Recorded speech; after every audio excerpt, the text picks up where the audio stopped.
What really matters for today, slavery involves a practice of obeying one's master rather than facing some terrible consequences. Paul introduced the metaphor of slavery in Romans 6, that we should no longer be slaves to sin, verse 6.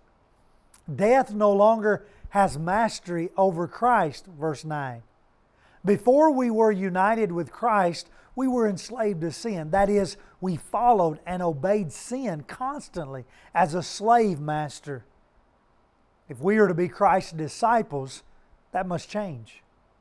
Paul develops this metaphor of slavery and obedience much more thoroughly in verses 12 through 23 of Romans 6, so that we can understand that we are to live in this new life as Christ's followers.